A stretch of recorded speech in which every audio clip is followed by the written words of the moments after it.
د افغانستان او قزاقستان د اقتصادي همکاریو نوی باب.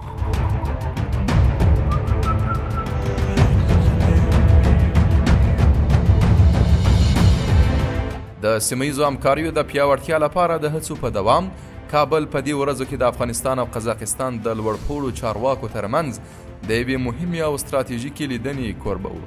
د رئیس الوزرا اقتصادي مرستیال ملا عبدالغني برادر د قزاقستان د لومړي وزیر له مرستیال سره په لیدنه کې له قزاقستان او د سیمې له نورو هیوادونو سره د اقتصادي او سوداګریزو اړیکو د پراختیا لپاره د اسلامي امارت پر جدي ارادې ټینګار وکړ.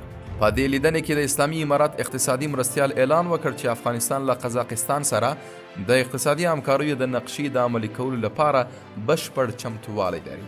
د دې نقشې له مخې د سوداګري، کرنې، د کانونو استخراج، حمل و نقل، ترانزیت او د اوسپنې پټلۍ او صنعت په برخو کې همکاري کولی شي د دواړو هیوادونو په اقتصاد کې د مثبتو او د پام وړ بدلونونو لامل شي. ملا عبدالغني برادر همدارنګه د کابل او آستاني ترمنځ د مستقیمو الوتنو پر پیل د افغان سوداګرو لپاره د ویزو د اسانتیا په رامنځته کولو او په سیمه‌ییزو اقتصادي غونډو کې د افغانستان پر فعال رول ټینګار وکړ.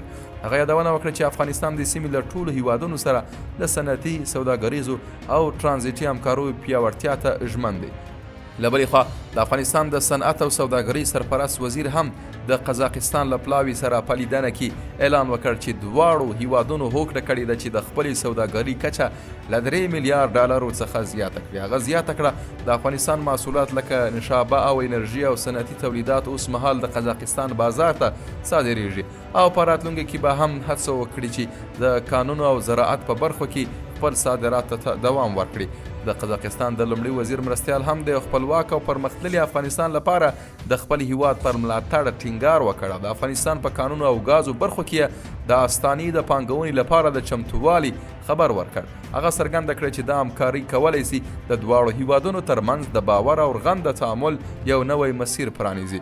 د دې سفر په څنډه کې ټاکل شوی ده چې د دواړو هیوادونو ترمنځ د سوداګرۍ په برخه کې یو مهم تړون لاسلیک شي. هغه تړون چې د رئیس الوزرا د اقتصادي مرستیال لخوا به وړاندې شي او کولی شي د دواړو هیوادونو په اقتصادي اړیکو کې یو مهم ټکی وي.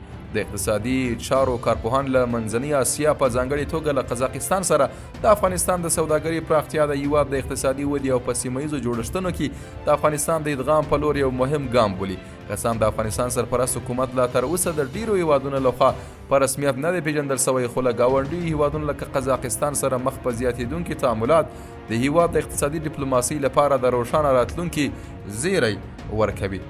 کابل ته د قزاقستان د پلاوي سفر او د قزاق افغان د ګډ اقتصادي کنفرانس په غونډه کې د هغو ګډون چې د دواړو هیوادونو د څه باندې 400 سوداګرو په ګډون ترسره کېږي په سیمه کې د یوې اقتصادي سوکاله او باثباته راتلونکي لپاره د ګډې ارادې ښکارندویي کوي.